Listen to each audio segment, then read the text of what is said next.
Alrighty, good morning. It is Thursday, the 6th of June, 2019, and we're on the third part of Lessons of History.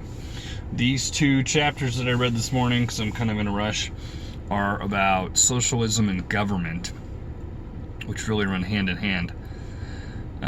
Again, with this, it kind of starts way back, is what it gives is obviously a history lesson. That's what the book's about. But it starts in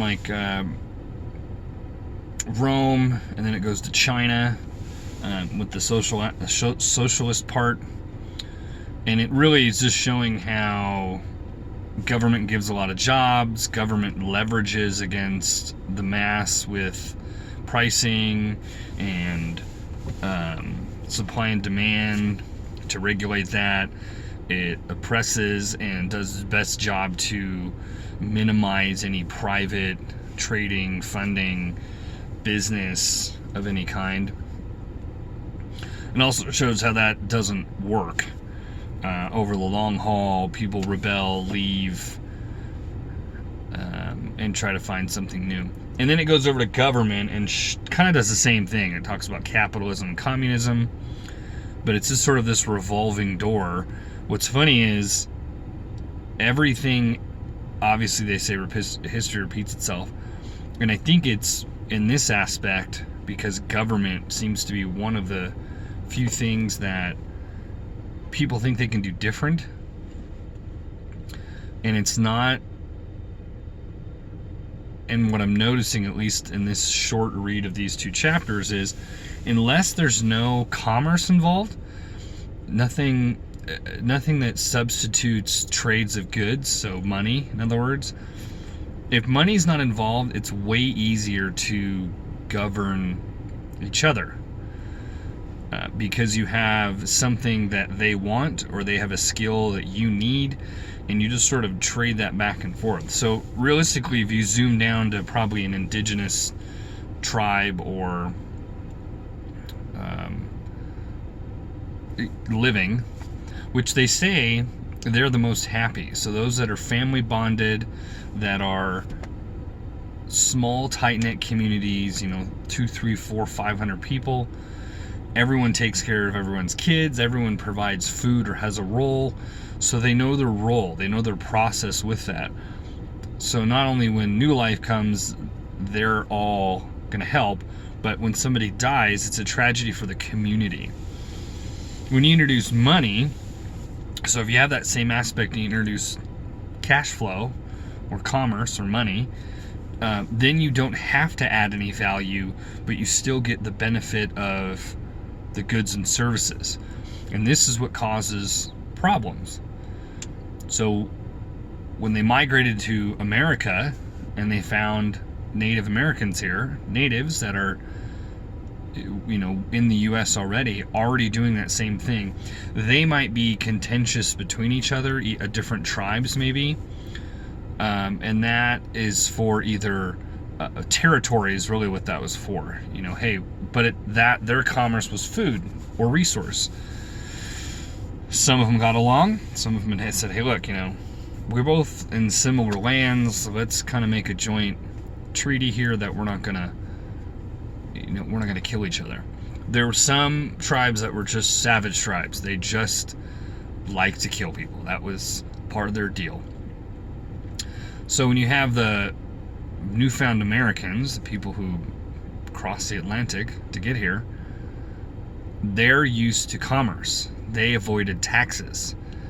So they basically killed everyone to start over. And what they ended up doing is exactly what they fled from. They ended up having the same government that they fled from because they didn't know any other way to do it. And this happens over and over and over. Romans, they didn't want to be oppressed by their government, so they fled. Hey, I'm going to start something new over here. It ends up becoming the same thing.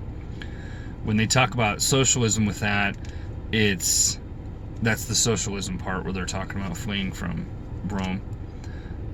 It's fear is really what happens. You have a group of people who are controlling food, goods, earnings, their high taxes, so they're manipulating that to the nth degree.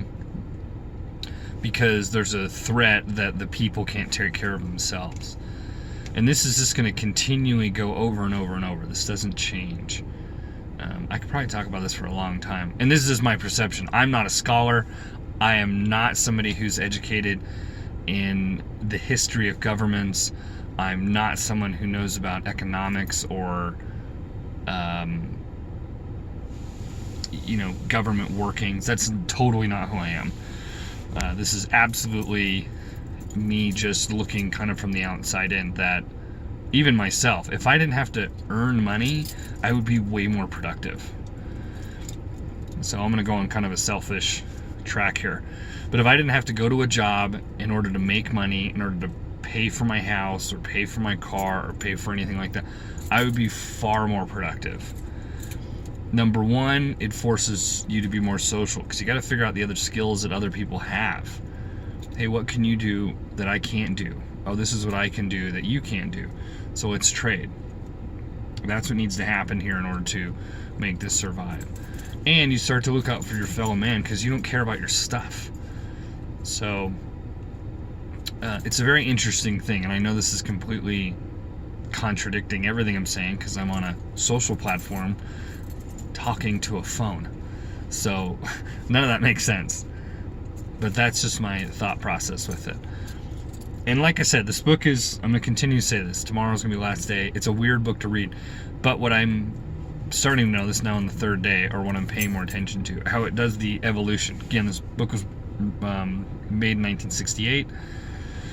So that's why it starts way back. Roman time goes all the way up through, migration here to the U.S., through the 1800s, all the way up through, I guess that's just past World War II. And even then, I don't really know that it incorporates it in there. So it's lacking 50. If this book was rewritten with the extra 50 years of history, there's a ton that has happened in the last 50 years. So it probably needs a rewrite with that. But again, like, share, subscribe. There's a ton of other videos I got on here. That's always appreciated for you to go through and see what might be valuable and pass it on. I'm just going to say this out loud since I got some time on the clock. I want to start a podcast. I want to find at least one other person. I would like for it to be comedic in nature, so fun, lighthearted jokes, mockery, not a serious thing. But I need someone who knows how to that kind of industry. So even a producer, so a third person, someone who can just help with that. I'm more than willing to put in the money to get microphones, and we can do it in a room in somebody's house. We can, rent out a storage unit. I don't know. We can figure something out. But I think that I got some friends out there, especially, that I think we could have a lot of fun with it. So I'm just throwing that out there. But like, share, subscribe. Appreciate it. You'll see me tomorrow on Friday. Tomorrow's going to be a little weird. Oh, Jesus. I'll try to get it out. I have a memorial service to go to. And then probably a little reception after that. And then I actually got to go to work. So if it doesn't come out till way late tomorrow, please don't hold it against me. But I will see you guys tomorrow, and enjoy your almost Thursday. Have a good one.